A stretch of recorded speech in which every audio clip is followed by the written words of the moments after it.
Right, good evening. Cheers. So, what I was going to talk about today was the conflict that has arisen between Patriotic Alternative and this new group, Homeland, that has emerged on the nationalist right. Now, it's a funny way I discovered about how this conflict has occurred, because on the 19th of April I was 45, and Mark has obviously said on Patriotic Weekly Review that we should all try and send a $3 super chat in to try and finance the show and Patriotic Alternative. And it was the week he had Robin Tilbrook on. That was the exact day. That was my 45th birthday on the 19th of April. So my life is more than halfway through, but there you go. So I sent this super chat in. And I said, "Oh, I'm 45 today. I'm concerned I may not live to see the glorious rule of Mark and Laura in Britain." And he didn't read it out, and I was thinking, oh, it's quite an innocuous chat. Why would he be offended by that? But then it all made sense, because I suddenly saw on Chris Mitchell on Chris PT channel, which I'm subscribed to, about the conflict that has emerged. So perhaps he thought I was being sarcastic when I wasn't, but there you go. Because, like I say, I've got a lot of time for Mark. I think he's a nice guy.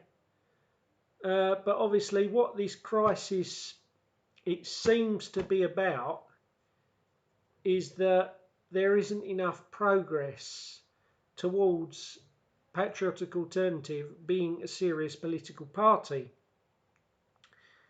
And when I look at this crisis, and I look at leaders' strengths and weaknesses, I wish to emphasise I'm not being personal. I think Mark and Laura are nice people. I think they care. I don't think they're in it for their ego. I think lots of people, the vast majority of people in our nationalist movement, they're not in it for themselves. They're in it for the cause, and because they care about the future of their country and the way things are going. Now, the first thing we've got to look at, the first topic almost, is that all leaders have got, and we have to admit this, just looking at it logically, strengths and weaknesses. Now, obviously, for us on the nationalist right, our big hero, and I hope all of you out there have got a well thumbed copy of this book like me, Enoch Powell, Like the Roman, by Simon Heffer. And obviously we can look at Enoch as a leader, and we can judge him, and it doesn't mean we've got any less admiration for him if we look at flaws and strengths. Now, as a thinker, obviously he was top class. I mean, he had a doctorate in ancient Greek, I think, by the age of 25. So he's genius level IQ. As a speaker, he was brilliant. He, but then alongside that, there were downsides. I mean, he wasn't as bad as Isaac Newton. I think Isaac Newton was a genius, but if you'd have met him, you wouldn't have liked him. But Enoch also, on occasion, he came across as prickly, and he didn't have that sort of smoozing, that Clinton type ability that a lot of leaders now need. And that the Boris Johnson sort of personality thing, Enoch didn't have that. And this was maybe one of the things that held him back from the very top of politics. And I mean, people who knew him, I mean, my friend Sam Swirling, who was in the traditional Britain, he knew Enoch because when he was a parliamentary candidate, Enoch came and supported him. And he said once you knew Enoch, he was brilliant. He was polite, he was charming, but when you first met him, he might come across as a little reserved, a little prickly. And there was another factor that I see as a weakness, and that it was that he never really liked public demonstrations. And a leader, if they're going to lead, they've got to be able to stand up in front of a massive crowd and really utilise that feeling that you get in a public demonstration. Now, we all know that the Dock Workers Union, it marched to the Palace of Westminster in support of Enoch Powell. And all the TV cameras were there and all the press was there. And Enoch, he was nowhere to be seen. And it was the same with the Anglo-Irish Agreement. When they had the Anglo-Irish Agreement in 1985, Enoch was a Ulster Unionist MP. And obviously there was that famous rally in Belfast where 1 million people attended, and Paisley was up on stage in the bearskin hat, and he was going, never, never, never. And that's gone down in history. I mean, you can see it on YouTube now. Now, Enoch, he could have been there at that rally making a speech after, you know, either before or after Reverend Paisley, and he'd have been just as good. But because he was prickly, because he was a bit reserved, he had a reluctance, almost a shyness of mass public demonstrations. And that was a weakness. And we have to look at it. And so for all his talents as a polite man, as a thinker, as a speaker, as an intellectual, that was a flaw that he had, that he wasn't comfortable getting up from the front in front of thousands of people. I mean, he was all right giving an intellectual speech, but in terms of it's not just for a successful leader that you can give a good speech to an audience. You've got to be able to whip up feeling in front of a rally and utilise a demonstration as well. So that's one leader we can look at in terms of strength and weakness.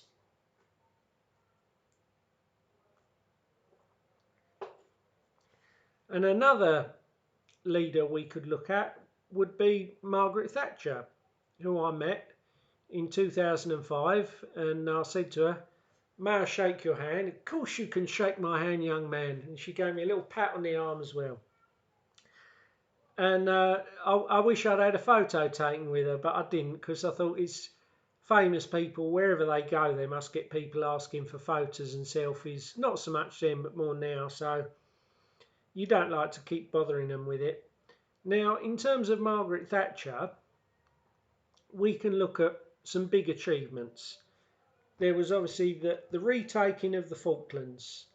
A part of Britain was invaded, a part of our sovereign territory, and she took it back, from Johnny Foreigner, who tried to take some of our land. There was Section 28. There was militant LGBT fanatics who, back in the good old days of the 80s, were a crazy minority, not like sort of part of the government as they are now. And there was also the Union Barons that she took on, and they could no longer hold the country to ransom under Edward Heath. So you've got three big achievements: the Falklands, Section 28, and taking on the Union excess. But then you can look at it from the other way. She was maybe too obsessed with economics. I mean, she sank the National Front in 1979 by saying she didn't want Britain swamped with unfamiliar third world immigrants. And she was quite based in terms of South Africa. I mean, the Cup Queen kept on at her that she wanted sanctions on South Africa, but Margaret Thatcher was quite prepared to talk and be civil with South Africa and white South African leaders. And Dennis was always moaning about the boycott against South African cricket. But a weakness was Margaret Thatcher. She wanted to put race to the side. She saw it as a side issue, a marginal issue. And because she ignored it, it's grown and grown and grown. And this is one of the things she can be criticised for as a leader. And there's also this obsession with privatisation. And a lot of us, like myself, as a young Tory boy in the 1990s at Orpington College with my little pal Adrian, we thought it was all brilliant. But the fact is, you realise, yes, it's good to make the state more efficient, but she was a little bit too obsessed with economics, and you can't make a profit from every public service. And you look at the trains. Labour Party are looking to renationalise them now, and it's a popular policy because the privatised train companies are doing so rubbish. Now, I first realised this when I was a postman on rural rounds, and I might drive a mile down a farm track or half a mile to put a letter in a letterbox. Now, that letter had what, a 30-40p stamp on. You've got my wages, you've got the wear and tear on the van, you've got the petrol in the van. It's not all going to be covered by 40p. But obviously there might be an old person in that farmhouse out in the middle of nowhere who's desperately waiting on a letter. So that made me realise that you can't privatise everything. You cannot make a profit from everything. And the best example I heard about the flaws in privatisation, it was about water. And obviously privatising water has been a disaster. And I heard this guy, he rang up LBC and he said he lives down in a dip by this river. So he couldn't be connected to the main sewage pipe because he lived down in this dip by a riverbank. So what he did, this guy, he had a septic tank. And once every month or so, a farmer would come by and empty his septic tank. He would pay the farmer £200. The farmer would then take the contents of the septic tank to the local water company. Then the farmer would give the local water company £100 for taking the contents of the septic tank. But then the rule is, so these privatised companies can make a profit, they've got this insane rule that if water levels rise past a certain level, these privatised water companies, they can dump sewage in the rivers. And so this guy rang up LBC and he said, if I was to have a pipe from my septic tank to the river, which my house is next to, I would be prosecuted.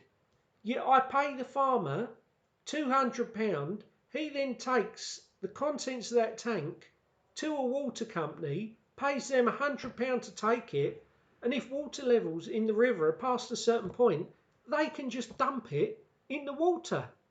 And that's insanity. Now, obviously, a national water board, they would not do that. They would treat the sewage because they wouldn't be worried about profit as their first concern.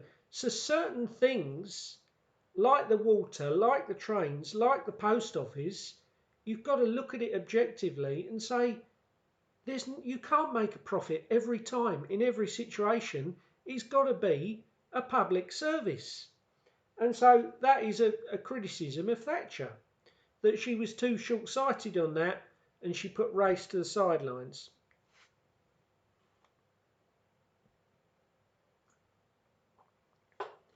So now let's look at Mark. Now, I like Mark. I think he's a nice guy. I think he cares about his supporters. I think he tries to help out young people in the movement. I think he's less of an egomaniac than Nick Griffin was. And I think he's a man of conviction. He's not in it for himself. So let's look at his strengths and weaknesses. And again, I stress this isn't personal criticism of him. I mean, I very much doubt I could lead a movement. Everyone's got their strengths and weaknesses. In making criticisms, I'm not sort of saying throwing stones. I'm saying, yes, there are weaknesses from my point of view, but I can accept any leader is probably far more talented than a humble foot soldier like myself would be. So the strengths. Now, Mark, you've got to give it to him. He can present a show. He can hold an audience online. Now, there's certain people that can do that and certain people that can't. Now, you look at these shows online. I mean, you probably all you people who watch my channel, you all probably watch the same sort of shows that I do. I mean, there's Dr. Dutton, the Jolly Heretic. There's Laura and Sam. There's Ayatollah. There's all the same sort of shows we would watch. Now, there's all those people. They can get up, put on their webcam, like Mark, and we will watch them if they're on their own, because they've got that skill. They can hold an audience. They can speak to a webcam and be interesting and informative. Now, I think this is... I mean, I've heard recently that Jason, No White Guilt, has been making carping comments about Patriotic Weekly Review. I don't want to be nasty, but I think it's maybe because, maybe even subconsciously, Jason regrets leaving Patriotic Weekly Review.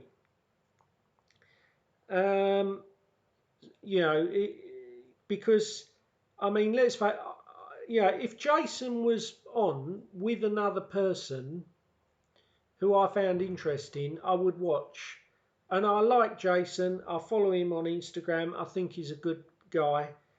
But the fact is, in terms of if it was him on a stream on his own, I don't think I'd watch the whole stream. And it's not me being nasty. I very much doubt I could live stream myself, for an hour on my own. I mean, I can put on a camera and I can speak if there's something I feel strongly about, but I very much doubt I could hold an audience either.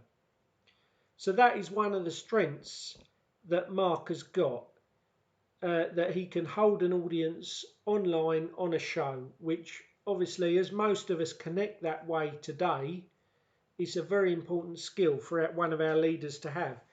Now, as an orator, I've watched his speeches. I'd say he's about average. He's about the same as Nick Griffin was in terms of oratory. I mean, he's not a Jonathan Bowden, he's not a John Tyndall, he's not an Enoch Powell in terms of oratory, but he's okay at it. And obviously, over time, we improve at things.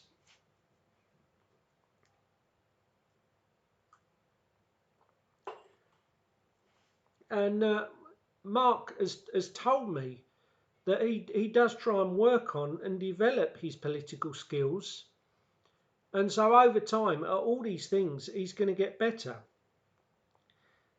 So we've got the strengths, we've got the presenting of shows, we've got the care for followers, and the helping young people with problems, and the helping people who are lonely, who've got issues, and doing CVs for youngsters, you know, and also he's not an egomaniac like Nick. He acknowledges he's not perfect. He's always trying to improve to get better as a political leader.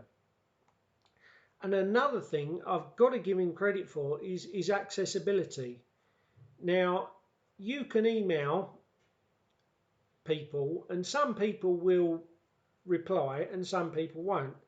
I mean, I even emailed Richard Littlejohn once because he said something about the Met Police, which I clarified, and I asked him if he lived in Britain, because James O'Brien, the lefty, was always saying on his radio show that Richard Littlejohn writes from a gated Florida mansion.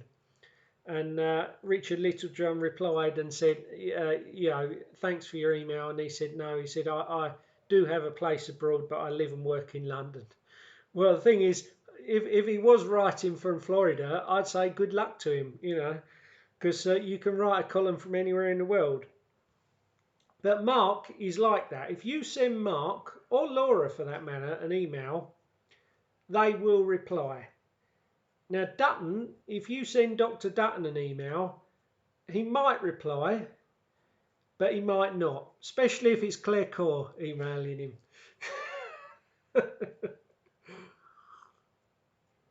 But so you've got to give Mark, as a leader, he is accessible. If you've got an issue or you want to ask him or clarify a point, he will respond to you. He will take time with his followers.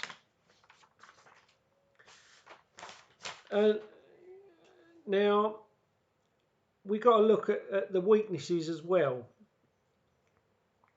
Now I think that Mark, he maybe thinks optics is more key than it is, because he's got this whole idea of that guy, the guy who maybe turns up to a BNP meeting.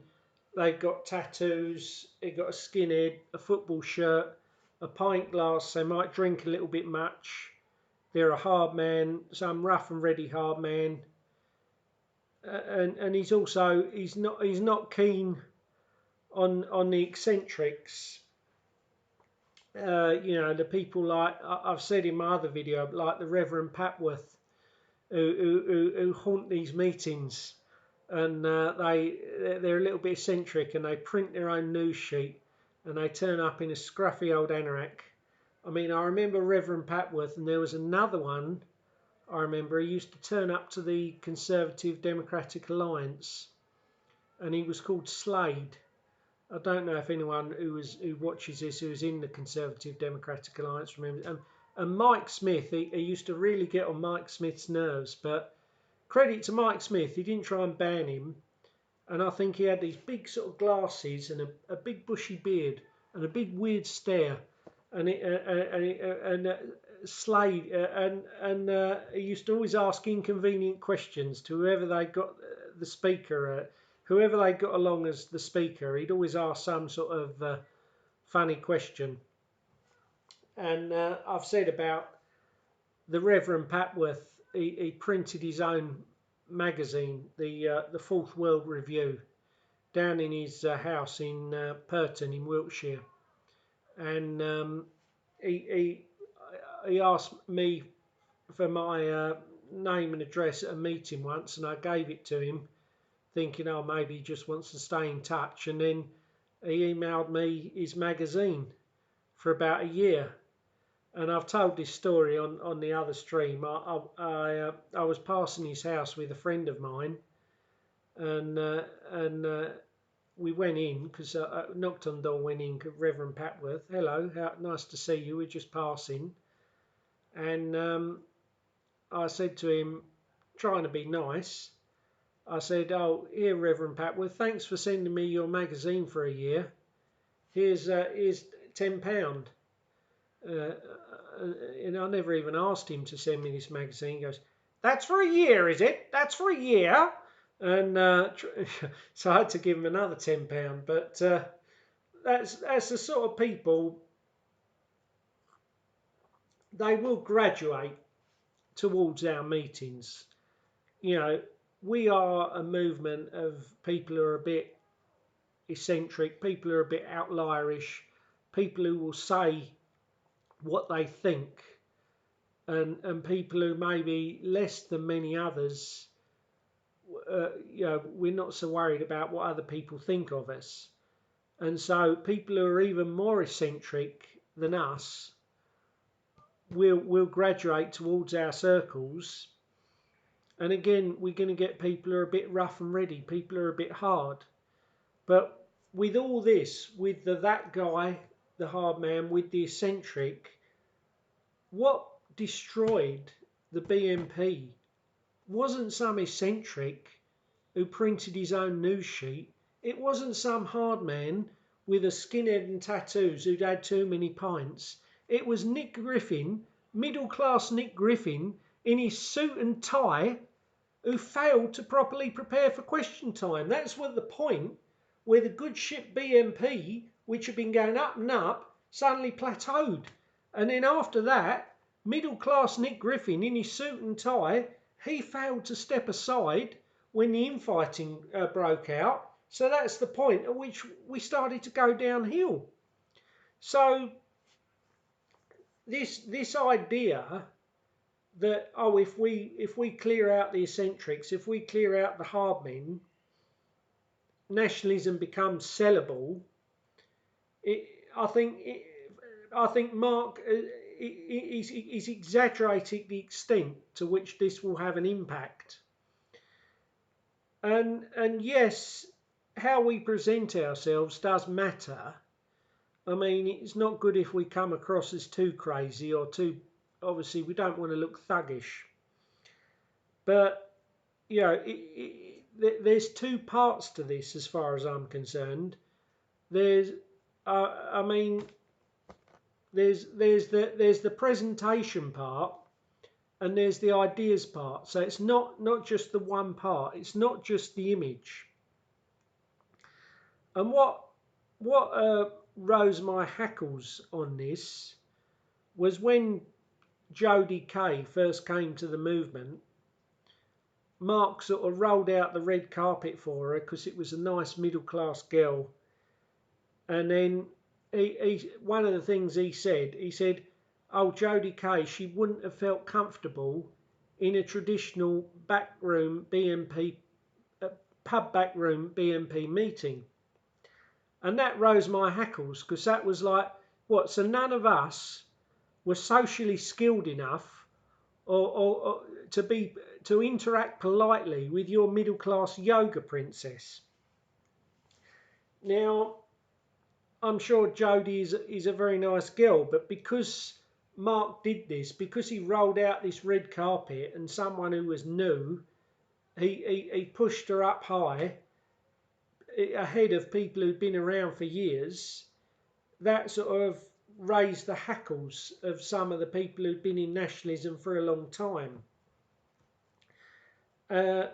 Because the fact is, when you get these middle class nationalists who've suddenly emerged in the internet era and have got channels and all the rest of it, and it's fair enough for someone like myself, and I've said this to Ayatollah too, I've said, you know, you're all very hardline online now, and yes, you do a good show and I like you, but back in the day, because you're in your 30s, so you're old enough to be involved. Back in the day, you know, where were you on a rainy Sunday morning delivering BNP leaflets?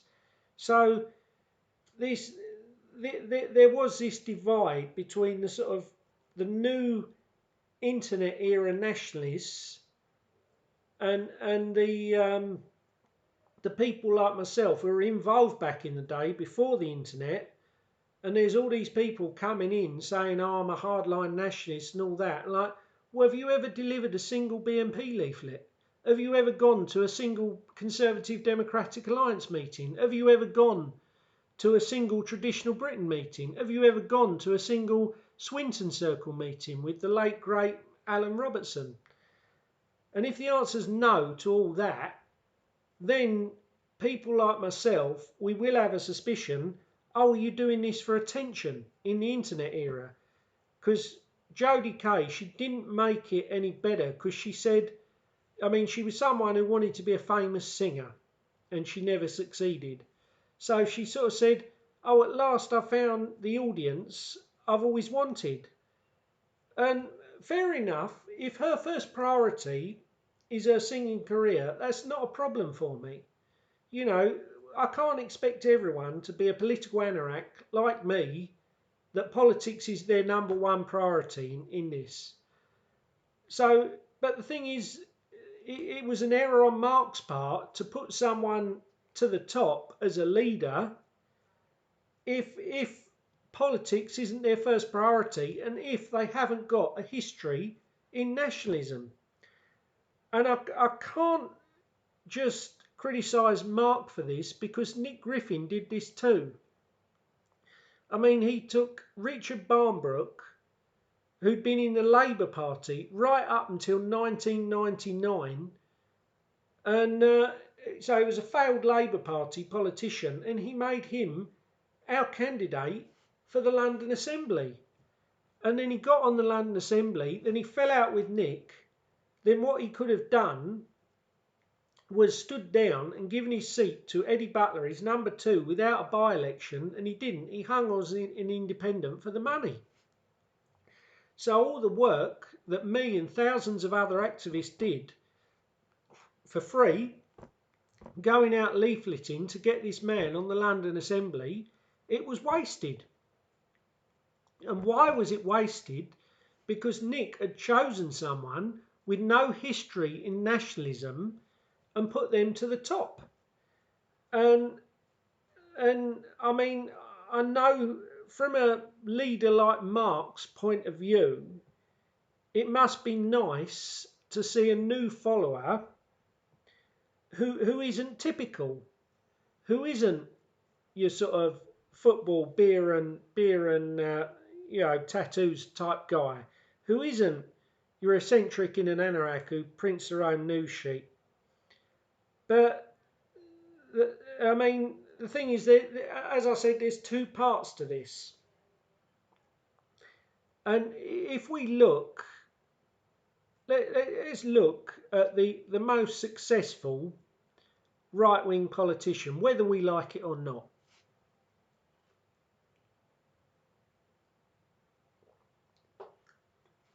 And that is Nigel Farage. I mean, there's a good case for saying without Farage, the Brexit referendum wouldn't have happened. Now, Nigel Farage, he had that non-threatening middle-class appeal. Now, when I was a postman, I delivered to Nigel Farage's house, because I used to cover that round one day a week. So I'd see Nigel Farage on a couple of occasions, and it was always quite friendly enough. And I told him that I knew Mike Smith, and he was a likeable enough guy. But he was a sort of middle-class stereotype. He had the semi-detached house, he had a Volvo estate car, and he dressed like a 19th century gamekeeper. And that's the thing with Tweed. Now, what the middle classes will tend to do, they will imitate the upper classes, but because they're so wannabe, they'll go one step further. So an aristocrat, they might put on a tweed jacket, but then a middle class wannabe like Nigel Farage, they'll dress like a 19th century gamekeeper. They'll have a tweed cap, a tweed jacket, a tweed waistcoat, and this is the thing. It's he was Mr. Middle Class, and that is part of what sold him and what made him palatable to Mr. Normie man in suburbia and to someone like my late mother. But there's another part of this, and what this is the thing that maybe Mark doesn't realise, and it's that yes, on the one hand, that middle class suburban non-threatening image, it will appeal to voters, so it's a strength on one hand, but alongside that, Farage, he had the the boomer Sivnat politics. He didn't go too far on stuff like you'd never get Farage talking about Jewish power or trying to contest certain events in the 1930s. So you know this is the thing. It's not all about image. It's about ideas as well. And Farage, he had both sides of it. He had the non-threatening middle-class image, the Volvo, the semi-detached house, the tweed jacket, no tattoos, no skinhead. But he had the politics that was the Spitfire patriotism. They're not trying to sell hardcore 1930s flavoured stuff.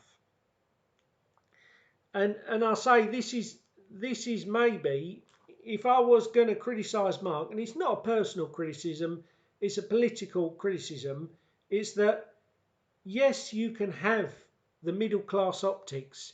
You can leave Reverend Papworth with his sheaf of home printed new sheets of magazines outside in the rain.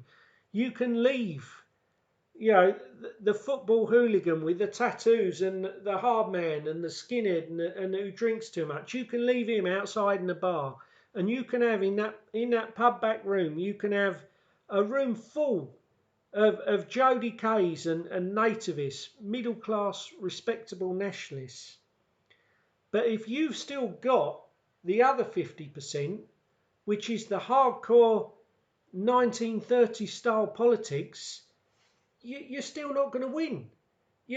Jodie Kay, she might win 5 votes from someone like my late mum with middle class pretensions, but you start talking about the 1930s or Jewish power, you lose 10 of those people. So this is a thing I've got with Mark. I just say you've got to realise how far you can take the average normie. And this particularly applies to boomers. You think they've had 50 years of growing up with Spitfire Patriot war films and the Nazis and Hitler being the ultimate baddie, the ultimate devil, the modern day devil. And the idea that, if you have a middle class image, you can sell them some sort of hardcore 1930s ideology is pie in the sky. It's nonsense. Now I myself, I wouldn't classify myself as a Nazi. I would say I'm a moderate fascist, right wing conservative. My perfect government would probably be something like General Franco here or General Pinochet. Something that's right wing, that preserves the traditional family, that keeps foreign ethnic groups under about 5%, that doesn't allow gay propaganda in schools or seek gay adoptions. That's my aim. But I mean us, and it's not just Mark. It's some of the people who you will see under his streams. I mean, supposing some UKIP voting boomer, he hears Mark talk on a stream as a guest, and then he goes and looks at one of Mark's shows, the Daily Mail reading UKIP voting boomer. Well, then below one of Mark's PWR streams, you've got all the anonymous avatar boys who are absolutely obsessed with Jews. And the problem is, You start talking to them or try and debate to them rationally, then you get all the from, oh, you're a Jewish agent, which is even crazier. I mean, I had one nutcase called John Palmer who hides behind his fake boomer photo and he's got a fake avatar. And he actually said to me seriously, he said, Hitler never killed anyone. Well, go and ask Ernest Rowan. I mean, someone like that, I'd like to make him swap places with a Russian prisoner of war in 1942. I mean, leave out the 6 million Jews. You've got 3 million Russian prisoners of war beaten and starved to death. Now, you can make a good case for Britain remaining neutral in World War II. And I'd be quite prepared to make this case to a UKIP boomer that Britain would have been better off staying neutral in World War II. And a neutral Britain could have mediated to avoid some of the worst atrocities. But the minute you go to the side where you're trying to excuse or trying to justify or trying to whitewash dead regimes, you lose the Normie voter. And Mark, he shies from this truth, and as I say, you can have the best image ever, but if there's a limit to what the image can whitewash. You can if you've got a good image, you might be able to take the Normie a little bit further right, but the idea that you can sell any sort of hardcore Nazism, particularly today, it's just ridiculous. And I say to some of these avatar boys, I say, look, you will never live in Nazi Germany. It's gone forever.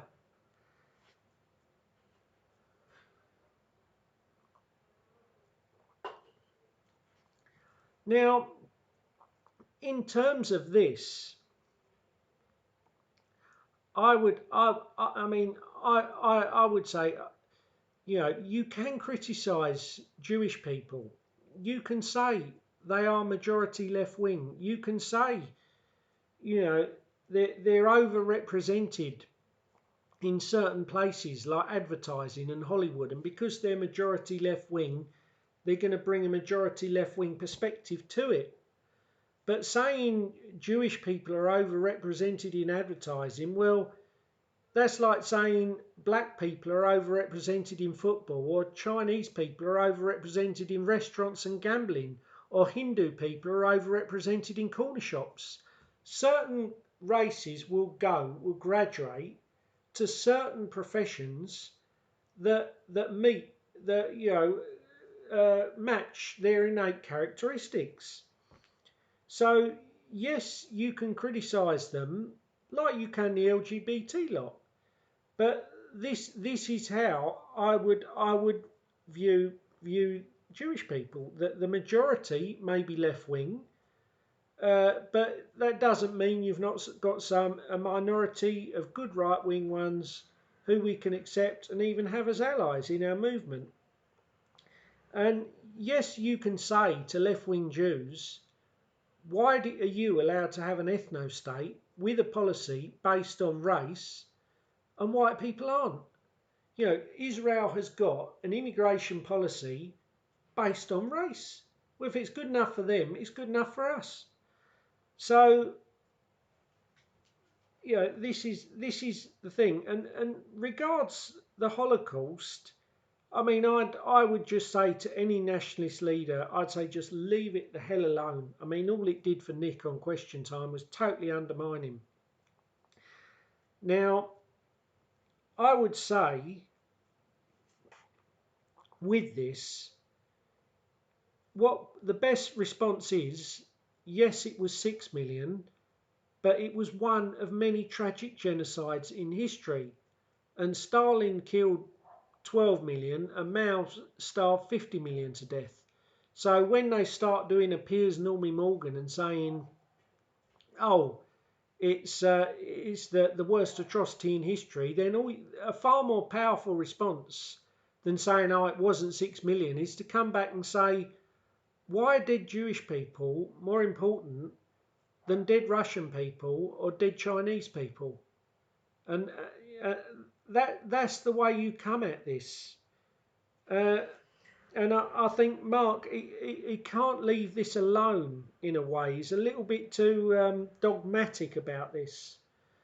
But I will give him credit. The other week, he did talk about Auschwitz and what happened there. And I, as a historian, I would like all history to be open for legitimate debate. So, I mean, from a Jewish point of view, these laws they've got in places like Austria and Germany, where if you deny the Holocaust, they send you to prison, they're self-defeating. I would like all of these things to be open for debate. But I would say to a political leader, I'd say it's not worth losing political capital trying to prove that it was 5 million and not 6 million. But I've got to give Mark credit. The other week, he did talk about Auschwitz and he talked about it in a reasonable way and he came across as rational and he made some good arguments. And so, in a way, I've got to say, he has developed the skill to be able to talk about it and not look like a crank, not look like mainstream media would love to depict anyone who wants to discuss that era. But I'd still say it's something that we are better off leaving alone, because if we want to do a Farage and take over and dominate the political system, there's two things. You've got the image here, the non-threatening image that'll appeal to suburban man, full Mondeo man, as Blair termed him. And then you've got the other side is the ideas. So there's two aspects to it. It's the image and the ideas. And if you make the ideas too hardcore, the image is undermined.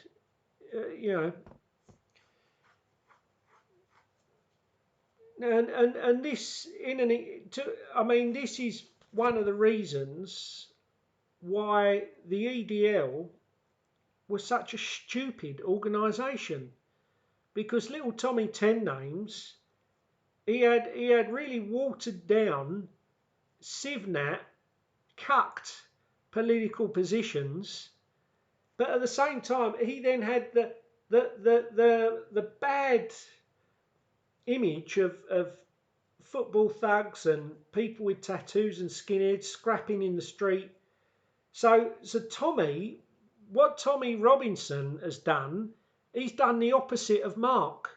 Tommy Robinson, he's got the normie friendly ideas, the cucked normie, and I would say he's cucked too far.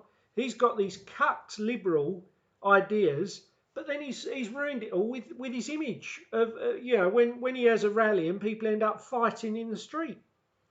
That's why the EDL is such a stupid organisation.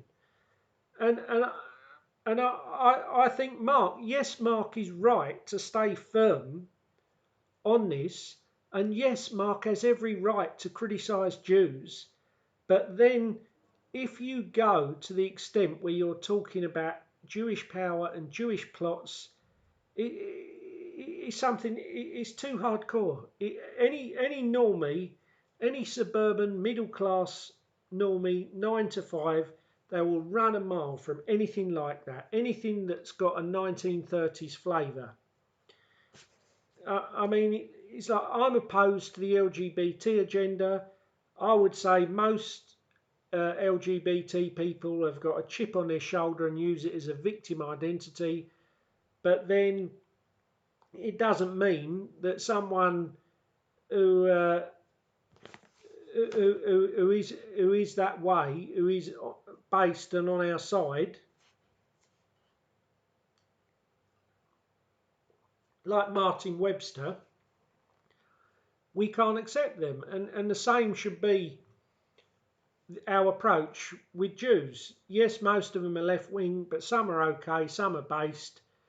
And the moment you start saying they're all in some big plot, I mean, not only is it probably not true, that's the thing that's going to make suburban man run a mile from you. And they, I mean, Mark might say that someone like me, oh, I'm an inverse snob, because I don't like middle class liberals. I'm an inverse snob, and I'm against any middle class person who's based, like little nativist who comes to our movement and says about when someone runs at him, he puts his hands up to fight. Uh, so you know, but the thing is, I'm not. I mean, Tucker Carlson, he comes from a privileged background, but he's not arrogant, and he doesn't counter signal us. So I think he's a wonderful guy. And this is the thing: someone doesn't have to be 100% on our side. And but as long as they don't punch right, and my good old friend Sam Swirling is his book. Good old friend of mine, still in traditional Britain, got his book. He used to say, "I've got no enemies on the right," and that is the thing. Yes, I may not agree with everything someone further right than me says, but I'm not going to punch right to impress left wingers. And I don't think Tucker Carlson did that. I mean, I may be wrong on this, but this is why I quite like Tucker, and someone who's 70% of the way towards us, they may watch Tucker and then go on to one of our streams. Whereas my problem with Nigel Farage is that he once said that his greatest achievement was defeating the BNP. Well, and why did he say that? Farage said that to please his liberal elite paymasters and to keep his mainstream media contracts. And what happened? Well, once the BNP had been vanquished, and nasty right-wing nationalists like Katie Hopkins had been sacked from LBC, they came for Farage, and Farage got sacked. So this punching right, it never works. They come for you in the end, and not only that, but you're losing people on your own side.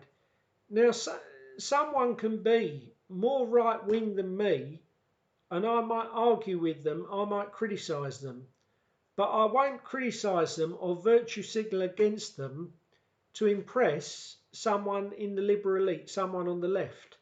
And that's a core thing I'd say to all of you in the movement. Yeah, if you want to attack someone more right wing than you, fine, do it. But don't do it in a way that looks like you're trying to impress people to the left, because that's just pathetic. And this is another flaw of Tommy. I mean, this is the thing.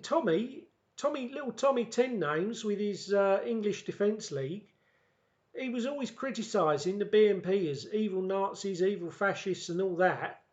And then in the end, once the BNP was defeated, they came for him. And ended up him losing all his money that he grifted and all the rest of it. And I saw Tommy once, because Tommy, he joined the BNP, and then he told lies about us. He said, I joined the BNP because when you're drowning, you clutch at straws.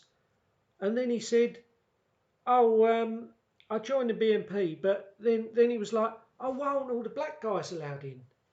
As if Tommy had a big gang of black guys who were desperate to come to a BNP meeting. Well, that's utter crap. Now, yes, the British National Party was a group for indigenous British people and others of indigenous European descent. So a non-European person, I don't think they could be a member, but there were exceptions made. I mean, I remember in the back room of the pub, the Prince of Wales at Mottingham, there was this Indian woman who used to turn up, and I don't know whether she was a little bit autistic or something, because she was a little bit odd. And I remember I saw her there a couple of times, and she turned up and she used to sit in she never said very much, but no one said to her, oh, you can't come, or was nasty to her, or was rude to her. So this idea of Tommy, that there's someone standing by the door at a BNP meeting and someone who's not white turns up and they're not allowed in, is utter fiction. And my friend Claire Cole, who's Chinese Malaysian, I think she went to some BNP meetings. I don't know if she was a member. I think she pissed off some of the women by saying sort of certain comments about euthanasia and maybe about unmarried mothers. But that's Claire Core and her religious obsession for you. But no one stopped Claire from coming in. I'm sure if you ask Claire on her channel, she will say, you know, she attended, because I know Mark Coletta's met her. Well, I assume that would be within some sort of BNP or post BNP drinks. So, this idea that Tommy Ten Names has got, that the BNP had a sort of whites only sign by the door. Yes, the BNP was a party for white people in their indigenous homeland, but we were quite capable of being polite and nice to anyone polite and nice who turned up, of whatever race, of whatever sexuality, and of whatever class. So, so that's one thing. That's, like you say, I like Mark. I think he's a nice guy. I cannot criticise him in terms of the help he gives to youngsters and the care he shows. I mean, in terms of the care he shows to young people, it's far beyond anything Nick Griffin ever did. And his ego is far smaller than Nick's ever was, because he's always prepared to learn and try and improve. But the one thing I would say is that, as a criticism, he does like to cling on to this hardcore 1930s style stuff.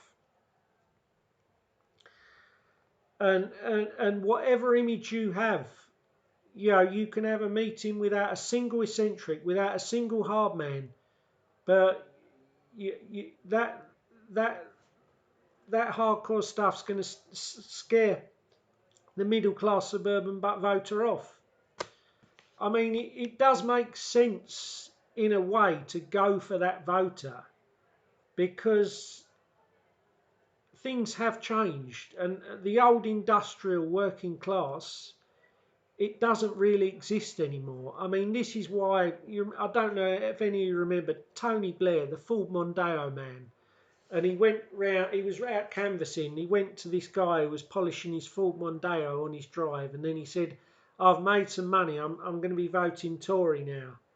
And my dad was a miner, and he was voted Labour. And this is the thing: the industrial working class is a lot smaller than it once was. So, and what we would term the middle class is probably a lot bigger. So yes, it makes sense to go after this demographic, but you've got to realise this demographic, they're not stupid. It's not all image. I mean, my father was a TV repairman. I mean, I doubt even that job would exist now. I mean, there's hardly any miners left. There's hardly any dock workers left. So and now someone's telly goes wrong, they just buy a new one, won't they? They won't have someone like my dad come round, a little van, and repair it like they would in 1985.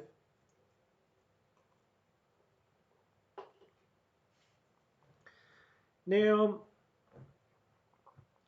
the other thing that seems to have caused this split is the lack of progress towards registration.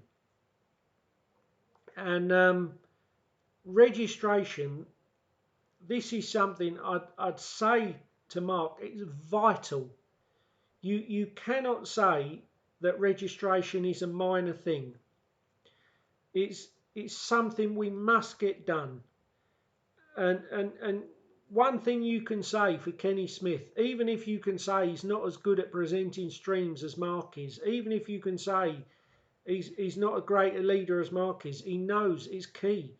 And as he says, what you can do, you can register the party under another name, then you can change the name. I mean, the tactic I've always said to Mark and Laura is, if you can't get Patriotic Alternative registered, if we all join en masse, one of the zombie parties that was once big, that is now tiny, like the British National Party, like Britain First, like the English Democrats, then Mark and Laura, because they would be bringing 3,000, 4,000 odd followers with them, they would obviously be offered a senior role. And Kenny also said that Laura said to him that she's got no interest in being a politician. Well, I mean, I've seen this at work in various jobs I've done. And the thing is, people, they get in a role and they get comfortable in that role and they don't want to move. And I've seen, I mean, in the Met Police, the backbone of the Met Police is the sergeants who run all the response teams and all the rest of it. And I saw inspectors and chief inspectors who were less talented than some sergeants I saw. But I saw sergeants and they'd been in 20, 25 years and they had 5 years left. And they didn't want to move. They didn't want to take the inspector's exam. They didn't want to go up the ladder because they got comfortable in their role. And maybe this is where Mark and Laura, they've got the point they've got to in their minds, maybe even subconsciously, that they are head of this community that we have built, and they enjoy that role, and there's nothing wrong with enjoying that role, and they enjoy leading, you know, a sort of club almost. But I mean, the brutal fact is, we don't need anyone on a full-time wage, so nationalists can make friends, help each other out, or socialise. I mean, we need a political party that maybe one day can achieve power. And I'm not calling them grifters. I'm not saying they're in it to just make a living. They've got comfortable in that role. They enjoy that role, and it's good they've got comfortable in that role. But the fact is, this idea that we can go anywhere as some sort of cosy little club, it's it occasionally has a demo that gets some good publicity. It's a dead end, really. It really is a dead end. And this idea, I mean, I know the electoral system is biased against us, but the fact is, I mean, I would assume sooner or later we will get an elected House of Lords. You know, I'd assume that would probably be under a different system. So there might be a way in there. If they have a House of Lords under proportional representation, or you know, or we can get on local councils under proportional representation.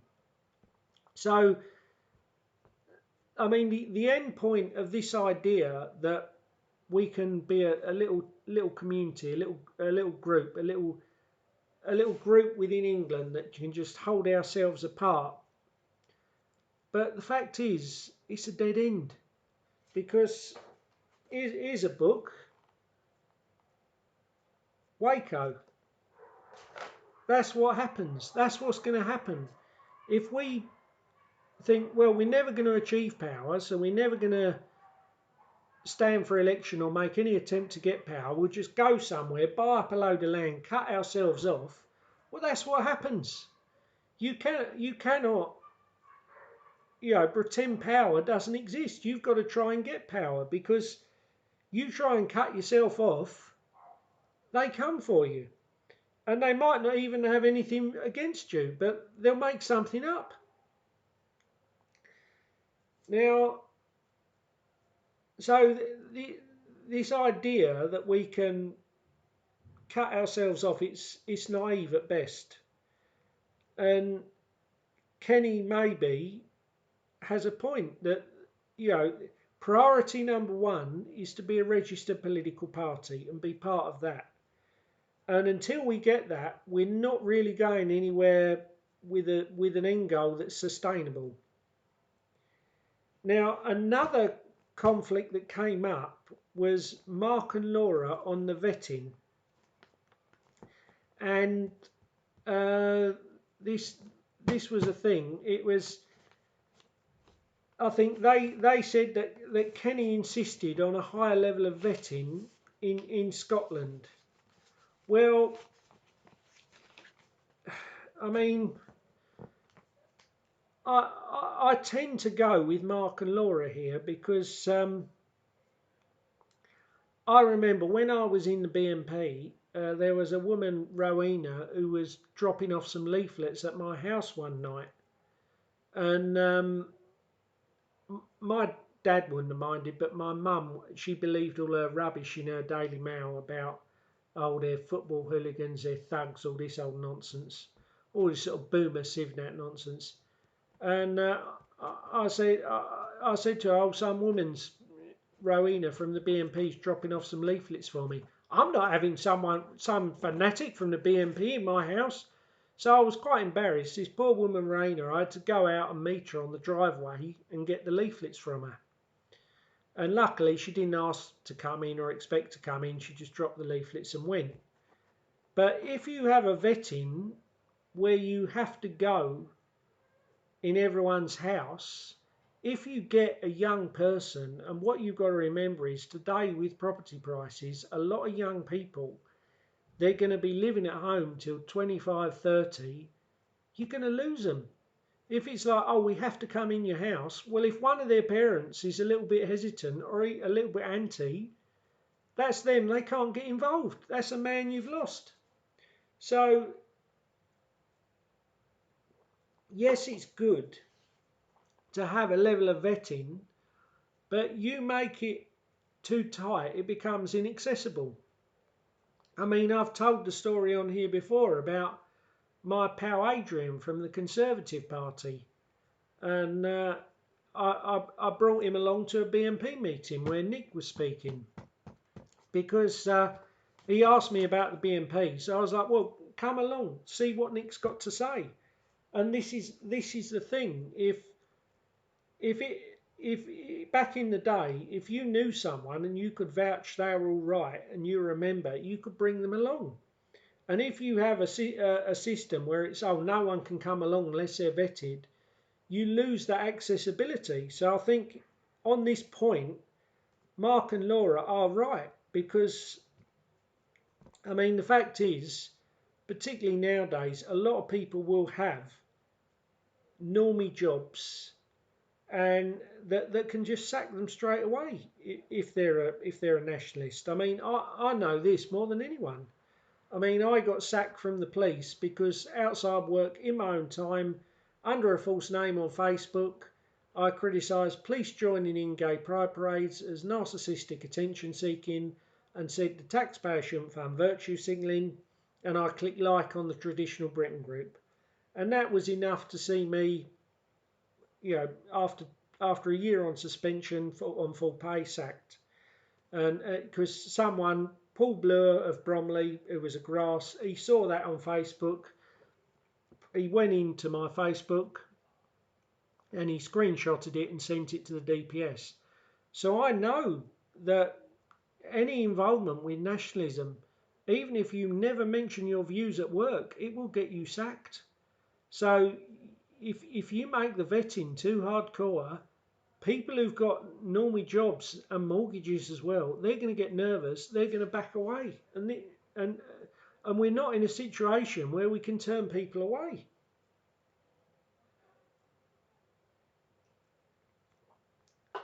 But I mean, and the thing is, as we get bigger, we may be going to have to lessen this more and more and have things like redirection points. I mean, I listened to Sam Melia on stream, and he was saying about going to redirection points, and he was saying, oh, every Saturday it'd be, am I going to get my head kicked in?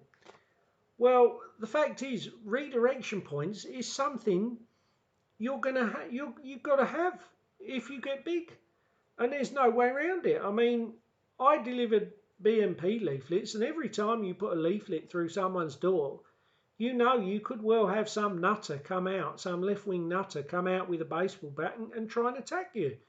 I mean, luckily I never got that. All I ever got, I think I got a few people rip up the leaflet and tell me it was racist, and a couple of people gave me the leaflets back, but that's the worst I got.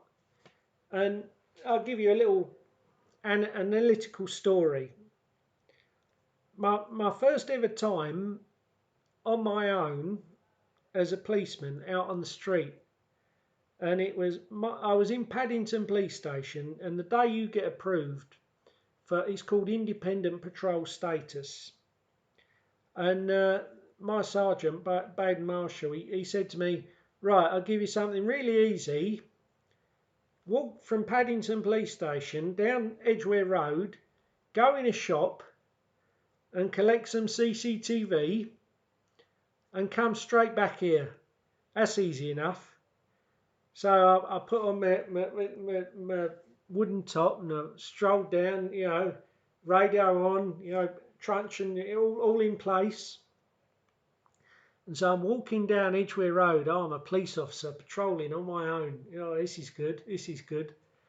And then suddenly someone says, excuse me, officer, that man over there, he just kicked a woman. I was like, oh, God. And then I turn round and there's this drunk, crazy Moroccan who's obviously off his head on drink, and he's been a nightmare on the street. Now, so I'd been told by this grizzled old sergeant, Sergeant Bryce, that your number one weapon in the police is communication. So I thought, right, I'll go up to this nutcase and I'll speak to him. So I go up to this nutcase, and this Moroccan who's off his head on drink and drugs maybe as well. I said, excuse me, young man, why are you assaulting people on a public street? And rather than interact with me or communicate with me, it pushes me over. And I was a little bit shocked by it, and because this is the thing, it's your first ever hostile interaction takes you by surprise. And as I fell on the pavement, my watch came off. So obviously I get up and I'm chasing him down the road like something out of Benny Hill. And then luckily he went down into Edgware Road tube station. And then luckily I saw another officer who I signalled to come over and help me. And as I was going into Edgware Road tube station, there was this ever such a nice lady. When I'd fallen on the floor, my watch had come off. And this ever such this nice middle-aged lady came up and gave me my watch. And I was so sort of het up, chasing this guy. I didn't even thank her. And that's one of the things I feel really guilty about, that this lovely woman had chased me down and given me my watch as a poor policeman who'd just been assaulted. I don't think I'd do that for a copper now. And I never said thank you to her. And I felt really bad after that, thinking back on it. So we rushed down into Edgware Road tube station, and this nutter's just about to get away from us and get on a train. And then we jump on him, and we're rolling around the platform, and because he's violent, you cuff them behind the back. Someone's compliant, they get cuffed there, but if they're violent, you cuff them at the back. So then we cuff him at the back, and then I'm doing the radio, and then people from my team are coming out. So then we get him in a van, and then we go. I think we went to Kilburn police station to book him in. I can't remember what the arrest was for. It would have probably been either assault on a policeman or along with drunk and disorderly. And when he's in the back of the van, what you've got the sergeant driving the van, or the officer driving the van. It's not always a sergeant. And then the officer who's arrested the prisoner will sit and watch him so he doesn't do anything like self-harm. There's me and this other young lad who've arrested this drunken Moroccan down Edgware Road tube station. And we're watching this Moroccan. He's shouting all this swearing at us and all these words, and we're the sea and we're a bastard and all the rest of it. And then all of a sudden, he takes us by surprise. He gets his dick out, and he's now sat. Well, he's stood in this cage about a good 3 or 4 feet away from us. So me being a silly git, I said to him, "You're never going to hit us from here, even if you do start peeing." And my God, was I wrong with that? It was like a bloody hose. We're ducking around, and the van was on blue lights to try and get him in the station, and we're ducking around. He's spraying around his penis with urine, and the guy driving the van, the sergeant driving the van, says, "Further arrest him for criminal damage to a police van." So then as I'm ducking away from right, "You're further under arrest for criminal damage to a police van." And then finally, we get him to, I think it was Kilburn Police Station, and the custody sergeant comes out and talks to him. And I'm thinking, oh God, we're going to get him out of this van and get him to a cell, and we got another round of bloody fighting and violence coming. But then this sergeant, he comes out to him and he says, "Are you going to behave?" And he said, "No." He said, and suddenly this crazed drunk Moroccan, he says, "I'd like a glass of water." And this custody sergeant says, "If I get you a glass of water, will you behave?" And he's, "Yeah, fine." And that was it. And after that, it was placid as anything. And all it took was a glass of water. Well, if I'd known it was a glass of water was all it took, right way back at the beginning of the incident on Edgware Road, I could have taken him in a shop and bought him a bottle of water and then resolved the issue about him kicking the woman. But I think the woman he kicked ran off. So if the woman he kicked had wanted to do an MG11 statement about being assaulted by him, then I'd have arrested him for that. But obviously, because she disappeared, if he hadn't been violent, all I could have done was have words with him and if he'd have been, and arrest him if he was obviously really drunk for drunk and disorderly. But I was never called to court with that. I never heard anything about it. So I don't know what the end result of that was. I assume it was just, spent a few days in the police cell and that was it.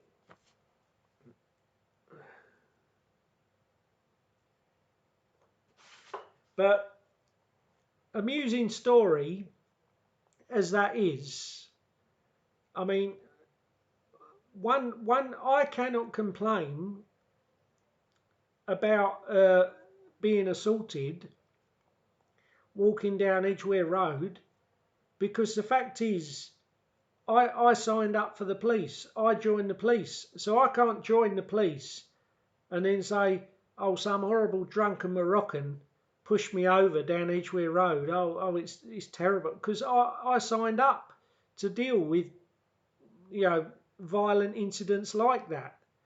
And in the same way, Sam, who is a damn sight harder and younger and tougher than me, I know he does boxing and everything, he can't really complain about going to a redirection point with a little bit of risk. Because when we got involved in this nationalist world, we all knew there was a risk of occasionally getting assaulted. I mean, we knew getting involved in nationalism, there is a risk of getting assaulted, there's a risk of getting insulted, all this. And there's even, as I found out, a risk of losing your job, even if you try and be a secret nationalist. So that's one thing, the vetting, where I tend to side with Mark and Laura. but on the registration aspect, I would side with Kenny. Now, another thing Kenny said, that he had the impression when he was dealing with Mark, in terms of vetting and other matters, that Mark, he had an inner group of people who were maybe into computer games like him, who were maybe his favourites within the organisation. Now, one of the things I can remember from Normie jobs is incidents where there has been favouritism, and I can remember incidents where it's been against me most keenly, and I can remember incidents where it's been with other people, which I observed and thought was unfair. Now, the first incident, way back in 2009, in the post office, we had this idiot manager called Mark Anastis, and he had his little favourites, and one of his little favourites was this slimy little kid called Ben Everett, who you thought was your friend but would sell you out straight away. And he put Ben Everett in the office. And what happens in a post office? All the postmen, they have their bags of post in their frame, and they take all their post and they put it in their bags or in their van. And then when they're prepared to go out on their round, they go to the office and they get their special deliveries, which are kept in the office in a safe, and they get their keys for their van, their book for their van, and their keys to empty post offices, post boxes. Now, I went to the office this Saturday morning, and this Ben Everett, who Mark Anastis had put in the office because he's one of his little favourites, he didn't really have the intellectual capacity to be in the office, but he'd put him in there. Now, this little Ben Everett, he'd lost the keys to these post boxes on this round that I was on. So he then says to me, "Oh, your keys are in the van, Gus." So fine, I went out on my round, and then I got to the first post box, and I looked in the well of the door where the people normally used to keep the keys, and the keys weren't there. So I then rang up the office, and this little thicko, Ben Everett, he failed to answer the phone. So then I then did my round, and then I went back to the post office, and then I said to Ben Everett, I said, well, I couldn't do the collections from the post boxes because the keys weren't in the van. So then we got this manager, Mark Anastis, and he came out. Then he looked in the office, and then what had happened, this Ben Everett, obviously the office was a total mess. He hadn't kept it tidy or anything. And this Mark Anastis, he found the keys under some sacks. Well, it was Saturday lunchtime, and I had somewhere to go because it was Saturday. And so I said, well, I'm sorry, I can't stay anymore. And I just left. So then this Mark Anastis on the Monday morning, and what it was all about was this idiot Mark Anastis, he'd failed his A-levels, and he always felt a little bit threatened by me because he knew I had an A and 2B at A-levels and I'd been to university, and he had a sort of chip on his shoulder about the fact that he'd failed his A-levels and he'd only got into management because he knew someone in management or had a relative in management.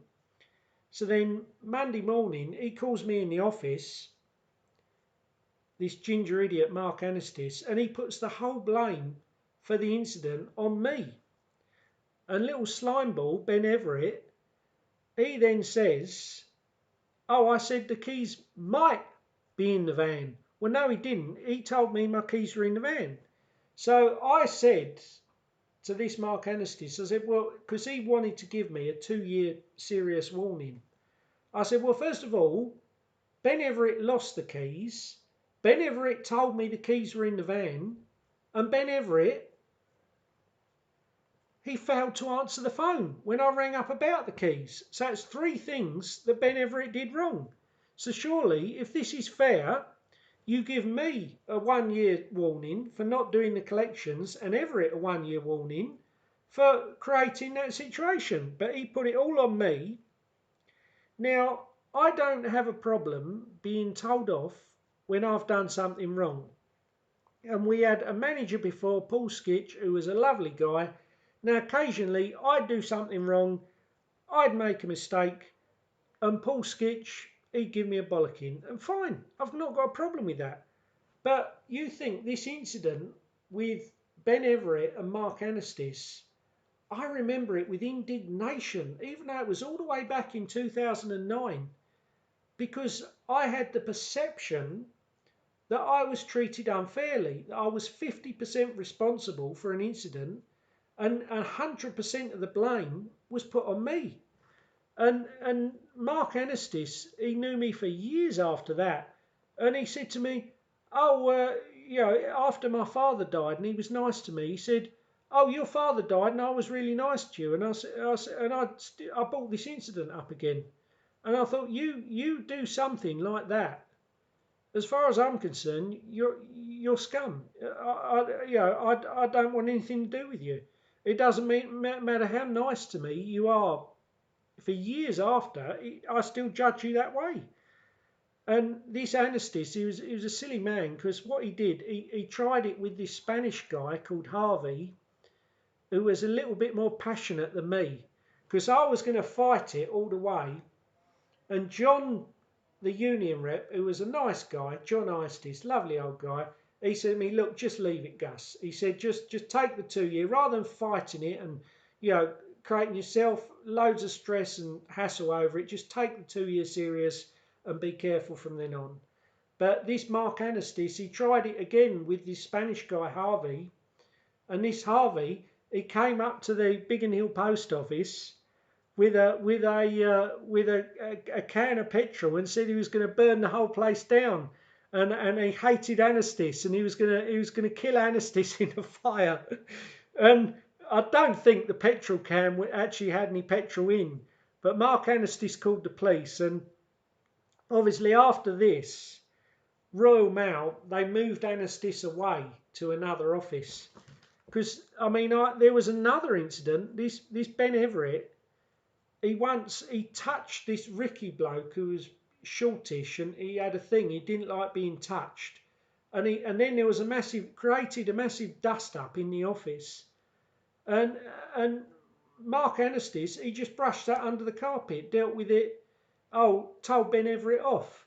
Well, the fact is, Ben Everett's created a situation where people are rolling around on the floor fighting, and Anestis is covering it up. And yet me, a few collections aren't done and he's writing it up. Harvey does something wrong and he's writing up official reports.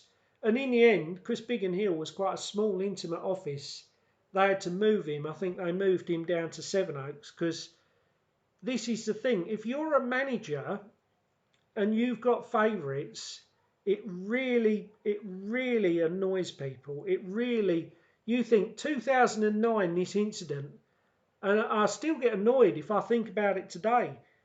And the fact is, Paul Skitch told me off a couple of times when I did something wrong. And if I see Paul Skitch, I'd shake his hand today. He's a good bloke. So this is the thing. Mark's got to realise, if Kenny says there's an impression of favouritism, it really is a serious charge, because it's something that really rubs followers up the wrong way when a leader or a boss has perceived favourites. And I've got other examples as well. So when I joined the prison service, and this wasn't me, I'm not going to go on about my gripes, this was someone else.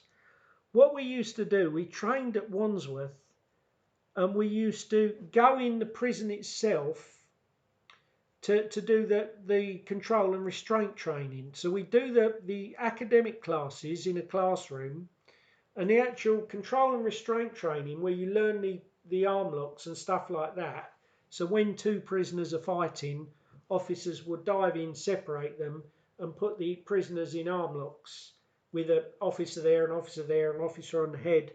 And you learn all that in what's called a dojo or a little gym. And we had this black bloke called Flanders who was like the gym instructor. Total tosser. You know, one of these showed favouritism to all the black students, but there you go. That's apparently they're allowed to get away with that. So we obviously, because this part of the course is in the prison, when you go into the prison, you obviously it's a very bad thing, you know, to have a mobile phone on you, because obviously it's illegal to have a mobile phone on you in a prison. So what us students would do, we would leave our mobile phones in the centre where we did the classroom work, and then we'd go into the prison to the gym through the gate where we'd go through the X-ray gate and all the rest of it, and then we'd go into the gym. So what happened one day, there was this nice girl, and this shows how unbiased us white nationalists are. She was a Sri Lankan girl. She, by mistake, she left her mobile phone in her gym bag, which she was taking to the dojo. So she went into the prison, into the dojo for Flanders' class, with the mobile phone in her bag by mistake. But then her dad called her. So then the people running the course instructors, I think it made them feel important to get rid of someone. So this poor Sri Lankan girl, for this silly mistake, rather than give her a warning or whatever, they sacked her from the prison service. Now the thing is, this wouldn't bother me if that was the standard, that any officer who inadvertently, by mistake, brings their mobile into a prison gets sacked. That's fine, that's the rule. But when I was in the prison service, I was on night shift with a female officer, and I won't say her name, I won't even say her first name because she's a good friend of mine. And she told me that once on night shift, by mistake, she brought her mobile into the prison where I was at, HMP Feltham. So then she told me she went to her manager and told him, and what he said was, he said, right, I will keep it for the rest of the shift and don't ever make this mistake again.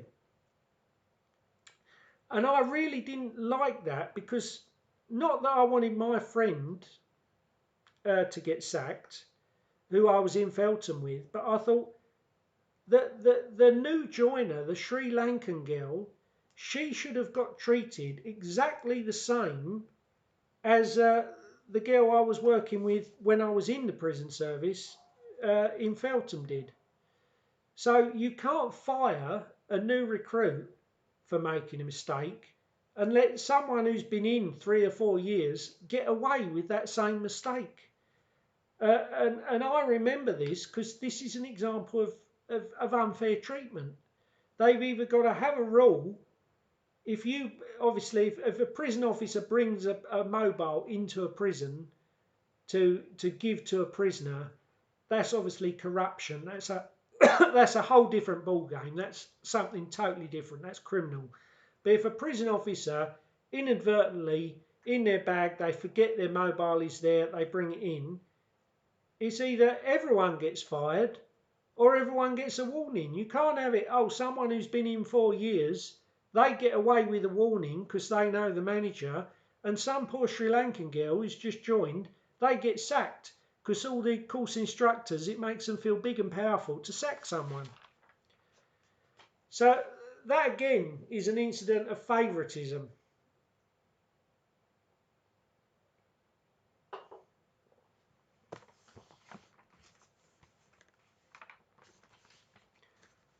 And I've got one more.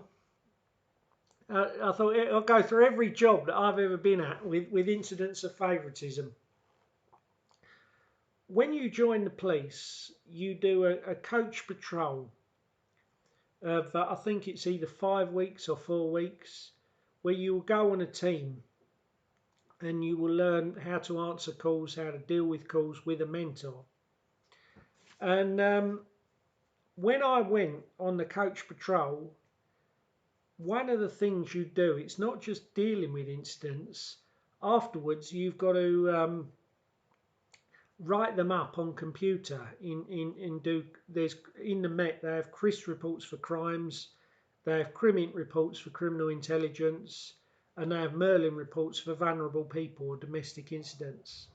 So that's one of the things you have to do.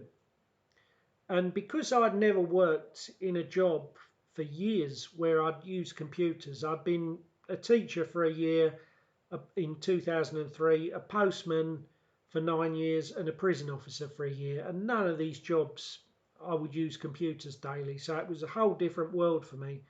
And all these youngsters who'd either come straight from university or from office jobs, they were all good at computers. So after my coach patrol, because I wasn't good enough or fluid enough at putting these computer reports on, my tutor, Mike Westlake, he insisted, rightly, that I do an extra 4 weeks on a neighbourhood team to improve my computer skills and also my skills on the radio, which I was a little weak on. But the thing is, in the Met, it's very much a jungle. And when you're the weak wildebeest at the back of the herd, as it were, other people will come for you. And this is the problem. And when you're in that situation, word goes around and you have to have that inner strength to stand up and fight.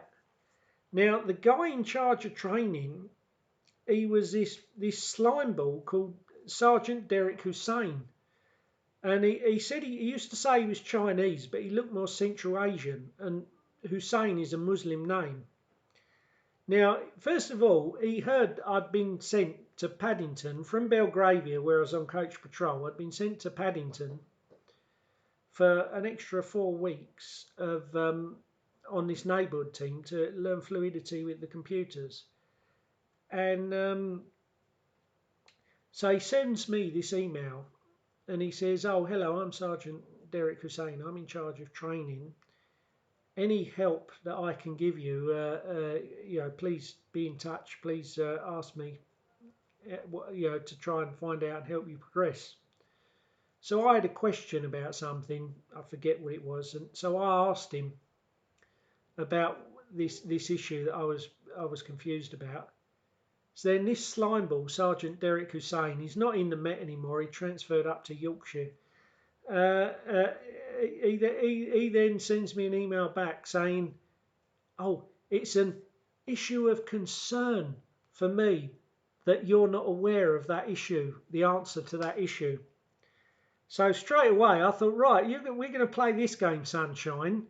So I went to the neighbourhood sergeant who was in charge of me, Baden Marshall, who was a nice guy, intellectual guy, very clever guy. I think he'd done a degree in science, very nice guy.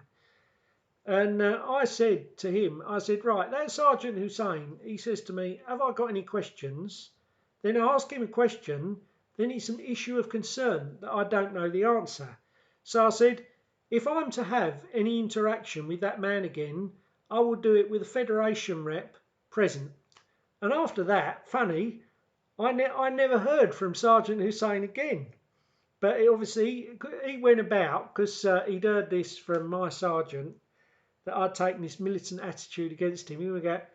He struggles to meet the required standard. So that was his little word, his little smear that he put about on me. But the interesting thing was that when I was on this 4 weeks of being put back at Paddington, being backclassed, I would see that I was being picked up on things that other people were getting away with, and it really annoyed me. And Sergeant Biden Marshall, he'd put this guy in charge of me called Les, and he was this ex-military guy, and he'd been in the army, and he used to always go, "I've been to war twice," and he'd sort of look really hard and deadly, and he knew you were thinking, "Did you ever kill anyone?" But I'd never asked him, but he reminded me of Richie April, because he was a little short bloke, but he was hard as anything. You wouldn't have messed with this guy. And I said to this Les, who was my mentor, again, I think he's moved up north to be close to his family, and I pointed out that other people were getting away with stuff that I was being picked up on.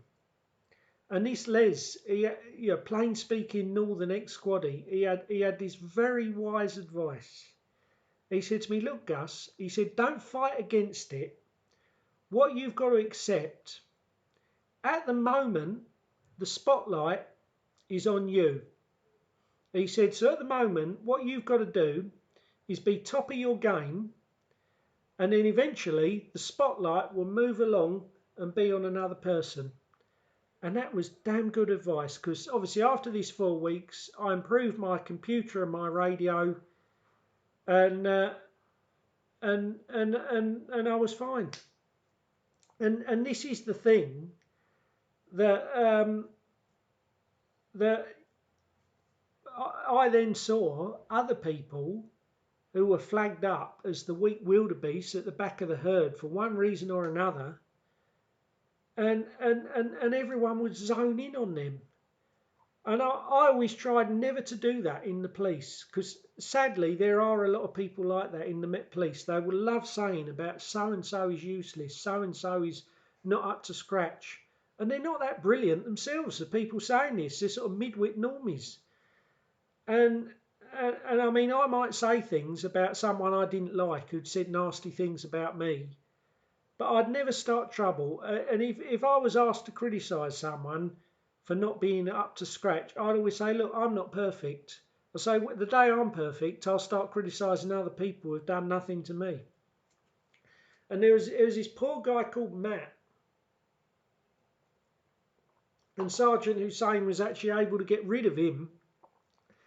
And I remember the final thing they used to get rid of him was that he was in custody, and he turned his back on someone in custody, which is obviously is wrong, because you've got to watch a prisoner in case they do anything.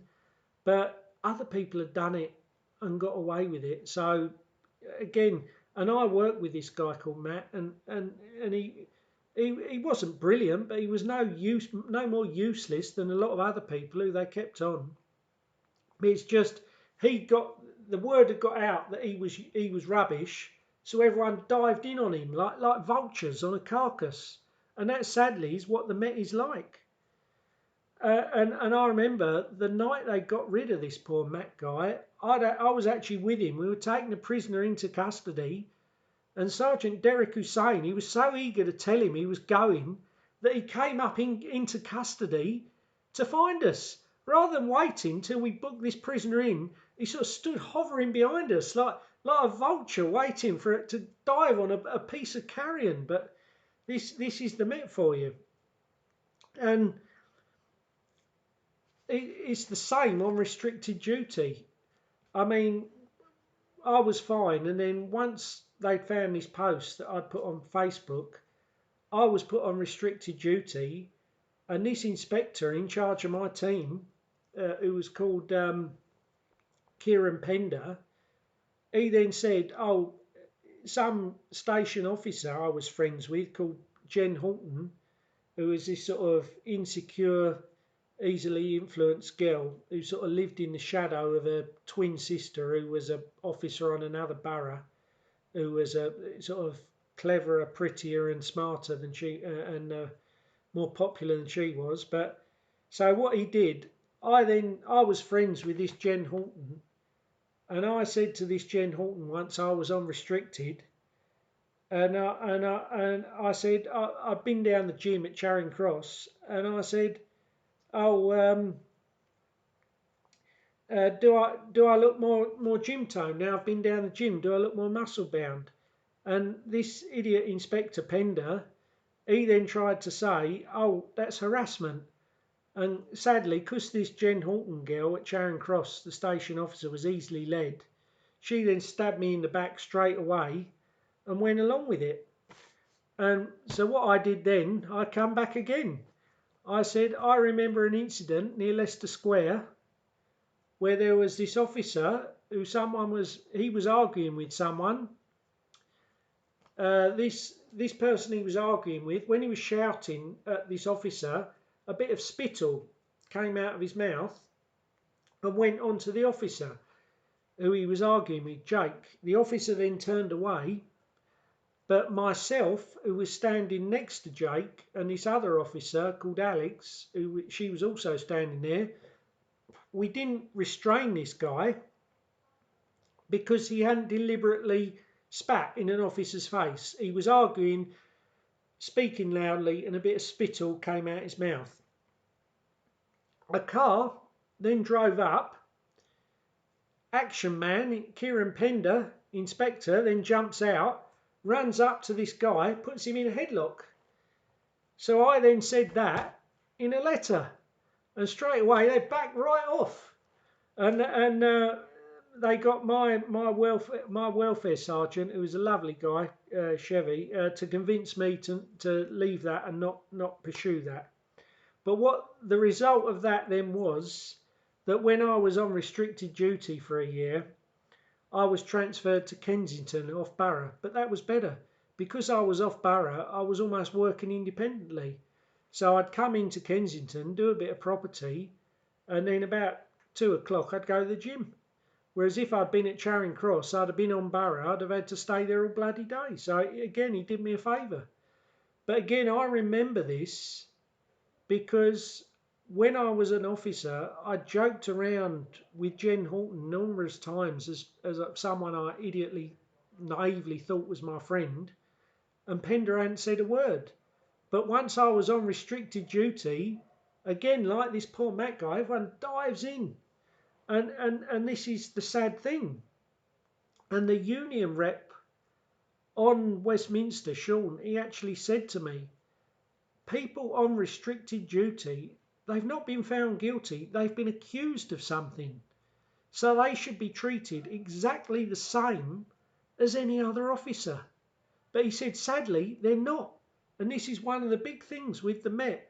Once you're accused of something, you're on restricted, or once you're accused of being not up to standard, other people will come in like vultures and try and prove themselves as Billy Big Bollocks by taking a piece of you.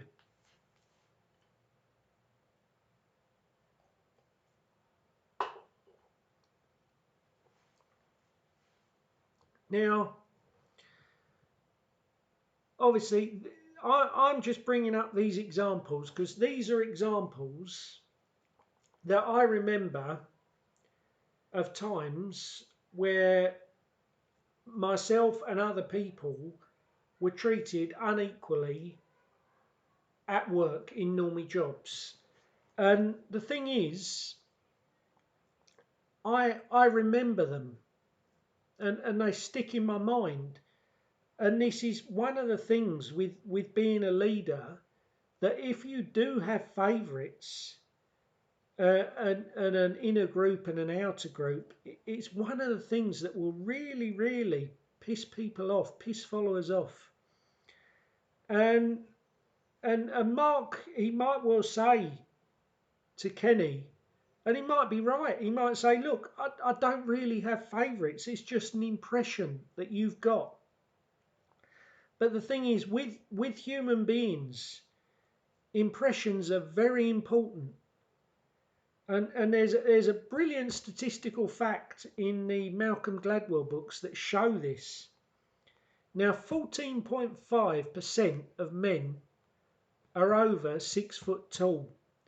But among chief executives, this goes up to 58%. And this just shows. Now, so a person within the business world, if they look tall, if they look dominant, people will assume they're competent, they are dominant, they can be a chief executive. So impressions with humans are very important.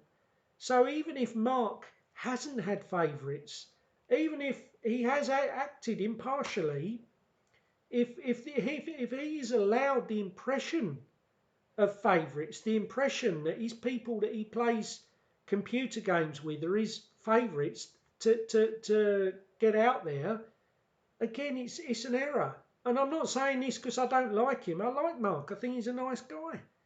But impressions are very important. And as a leader, anything that even sniffs of favouritism, it's deadly. It will undermine and break up an organisation. And this is why when you look at people like who rose up to the very top, like Hitler, like Stalin, they never had any friends, and they couldn't afford to have friends because they had to be totally impartial, totally apart almost. Now, Mark has said, "Oh, I've got no sympathy with cops who are sacked for diversity because they were part of that evil system." Well, the fact is, it makes no difference to me because even if Mark had a ton of sympathy for me, it wouldn't help me in any practical way. But even if he's got no sympathy for those of us who do go into public service jobs and end up getting fired, the fact is, I would say to him, you know, these flaws that I've pointed out here, that, you know, the impression of favourites, the idea that you can sell hardcore ideals that have got a 30s flavour to middle class suburban people, it all comes down to lack of normie work experience. And I would say if Mark had more normie work experience, it would have avoided these errors. And this is the thing, because Mark, he got involved in politics very young, and he went on that programme Young BNP and Proud, which in a way made it quite hard for him to get a normie job, and particularly a public service job. So he worked full time for the BNP. Then I think he was a PR man. It might have been some sort of family firm. Now he's working full time for PA. But I just think if he'd have had more work experience, I mean, you say you've got no sympathy for people who've lost public service jobs, but if you'd have done a public service job, you could maybe have avoided some of these errors, Mark. Because the fact is, I mean, last week he didn't even mention what's going on with this split. But you look at the map of England, out of the regional organisers, Mark has lost 6 out of 10 of those regional organisers have gone to Homeland. And this is the thing, you know, you can't bury your head in the sand, Mark. This is a big crisis, and more normie work experience, you might have avoided it. And one of the other things that Kenny Smith said, he said that he suggested someone to get a certain task done, and Mark straight away was, "I won't work with that person." Now, I remember on our very first day on Borough in Westminster, all of us new police recruits, we were taken up into the Jim Morrison suite. And Jim Morrison was a a policeman who was killed in, I think, about 1991 near the High Courts of Justice. And so if you're a policeman, you get killed, not only do you get a little stone memorial in the street, if they really like you, you get a room named after you. So it was the Jim Morrison suite in Charing Cross Police Station. And this grizzled old cop called Angus, who'd retired, he said that, yeah, occasionally you'll have to go out in a car with someone who you dislike, who you don't get on with, and you will have to just get on with them for the duration of the shift. And this is the thing that Normie work experience gives you, that you can see that occasionally you have to work with someone you don't like. And occasionally you can even, beyond that, you can even see that occasionally someone you don't like, you can respect them because they're good at their job. And you see, yes, I don't like that person, I don't enjoy their company, they annoy me, but they're contributing, so I can't demand that they not be included. Now, the other week, for the Patriotic Weekly Review anniversary edition, Mark had the Taysod boys on, and he did a surprise reunion with a nativist and Ayatollah. So they thought they were going to be brought on separately. And Mark, nativist and Ayatollah, had fallen out, and he brought them on at the same time.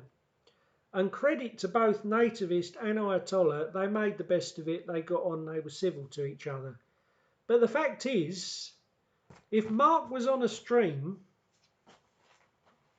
and someone was to bring Nick Griffin onto that stream, I'm 90% certain that Mark would walk and refuse to be part of it.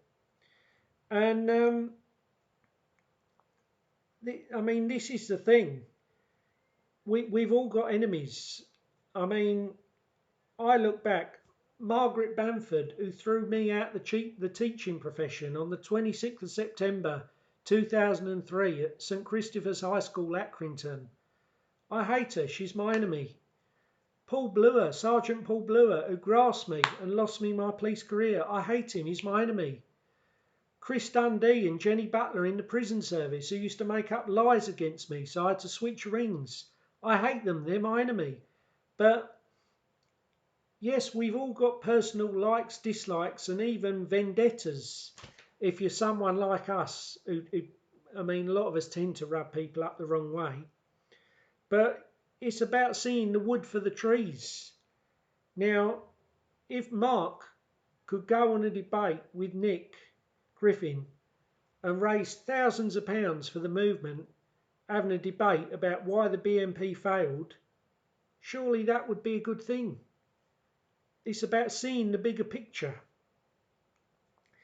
And he might even be able to show up Nick Griffin for the egomaniac that he is.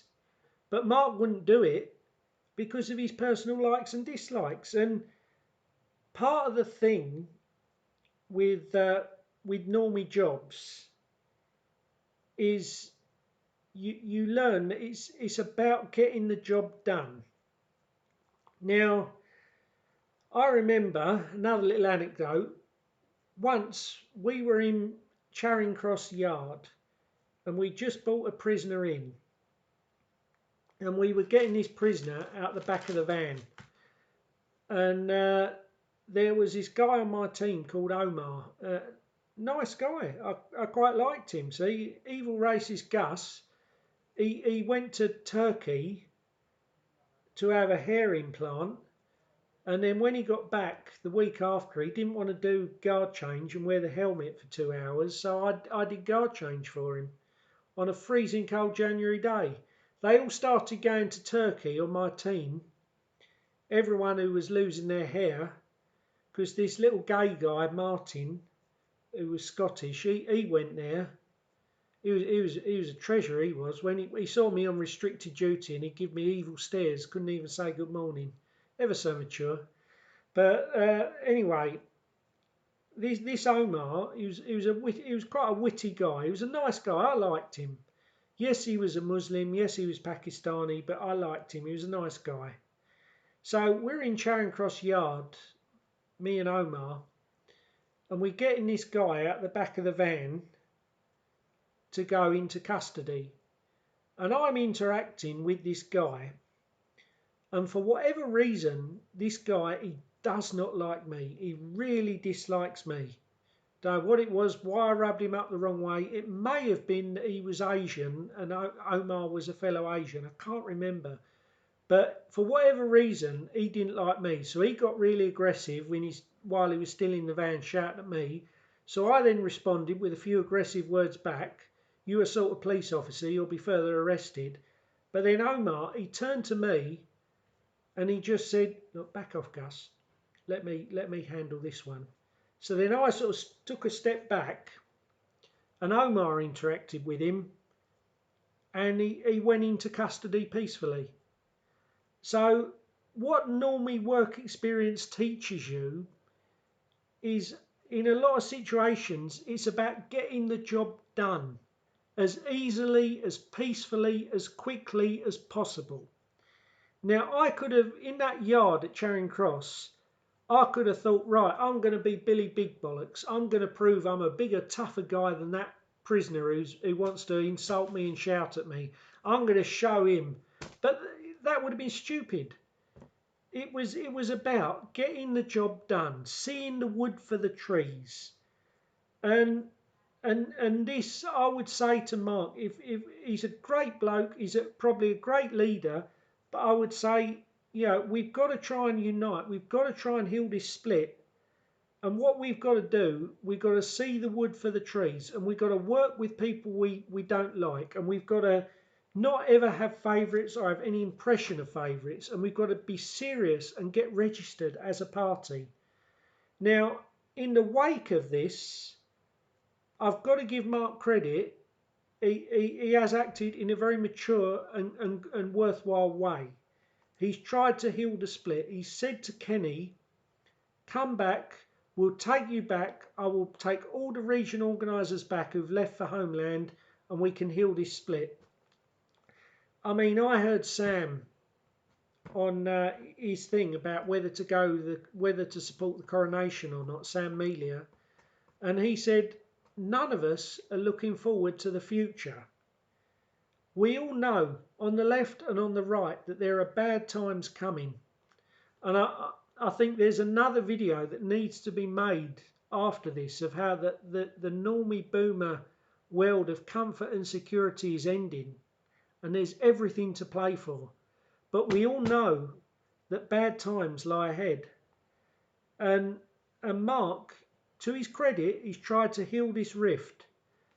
And I would just say, if I was to advise him as a foot soldier to a leader, I would say bit more flexibility, bit more working with people we don't like, getting the job done, not missing the wood for the trees.